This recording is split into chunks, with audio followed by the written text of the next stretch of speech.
नमस्कार, आप देख रहे हैं लाइव इंडिया न्यूज। मैं हूं आपके साथ सनी कुमार। अग्निपथ स्कीम के तहत सेना में भर्ती होने वाले युवाओं को लेकर जो स्कीम निकाली गई है, ऐसे में लगातार पूरे देश में इसका विरोध देखने को मिल रहा है।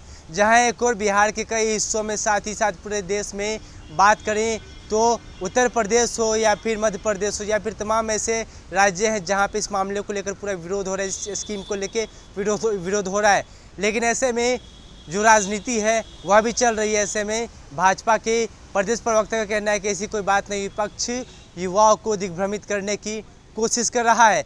आरोप लगा रहा है कि जो विपक्ष है वह युवाओं को भड़काने की कोशिश कर रहा है, दिग्भ्रमित कर रहा है। लेकिन ऐसे में विपक्ष भी कहाँ चुप बैठने वाला है। विपक्ष भी सरकार पर साफ तौर पे आरोप लगाता हुआ नजर आ रहा है। ऐसे में सत्ता पक्ष की ओर से प्रेम रंजन पटेल, जो कि भाजपा के प्रदेश प्रवक्ता हैं, तो वहीं राजद की ओर से एजाज अहमद प्रदेश प्रवक्ता है, दोनों ने एक दूसरे पर आरोप लगाते हुए क्या कुछ बोल रहे हैं, आइए देखिए। वो नियुक्तियां जो पहले से नियुक्तियां हो रही है और जिनका आवेदन लिया गया है, उन सबका जो है से नियुक्ति होती रहेगी। इसको अग्निपथ से जोड़ कर करके न देखा जाए। अग्निपथ एक विशेष योजना है, मैंने कहा, और केवल सेना ही नहीं, अलग अलग विभागों में भी जो है अग्निपथ योजना के माध्यम से उनका सेवाएं ली जाएगी। आप देखते हैं एनसीसी में किस प्रकार से जो है मुफ्त में लोगों की सेवाएं ली जाती थी। कई वर्षों तक जो है वो लोग अपनी सेवाएं देने का काम करते थे। तो यहाँ तो पैसे के साथ और मासिक वेतन के साथ उनकी सेवाएं राष्ट्र को दी जाएगी। और उसके साथ साथ मैंने कहा कि उनको अलग अलग विशेष प्रकार की जो है स्वरोजगार और अन्य प्रकार की जो नियुक्तियां होगी, उनमें भी उनको प्राथमिकता मिलेगी। तो मुझे लगता है कि जो नियुक्तियां हो रही है उससे जोड़ कर करके इसको न देखें। वो इसके कारण भ्रम की स्थिति पैदा हुई है, ये भ्रम समाप्त होना चाहिए। हम विपक्ष के लोग अगर इसको बोलेंगे तो दूसरी तरफ से ये दूसरा बात प्रचारित करना शुरू कर देंगे। सबसे बड़ी बात यह है कि जो सरकार फौज को और फौज के अंदर जो लोग हैं उनके स्थिति को स्पष्ट नहीं कर देगी, तब तक इस तरह की भ्रम की स्थिति बनी रहेगी। भ्रम की स्थिति से निकालने के लिए सरकार को ही स्पष्टीकरण देना होगा और बताना होगा कि सरकार क्या करने जा रही है।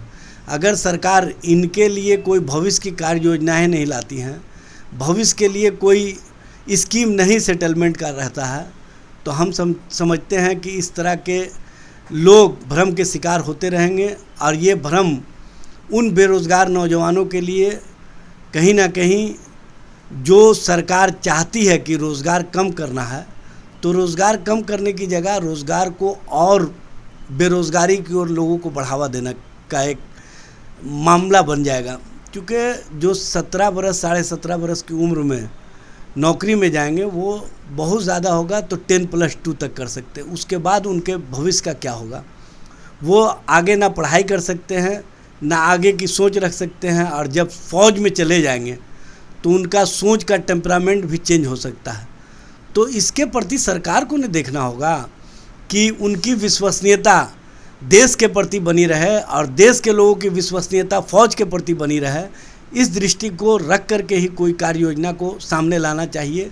सिर्फ नाम बढ़िया रख देने से और नाम में उसके लिए मिडिल का अग्निवीर नाम दे देने से कोई मामला तय नहीं हो सकता है। उसके लिए कार्य योजना लाना ज़रूरी है और सरकार की ओर से कोई कार्य योजना नहीं है, जिस कारण आज ये स्थिति पूरे देश भर में देखने को मिल रही है।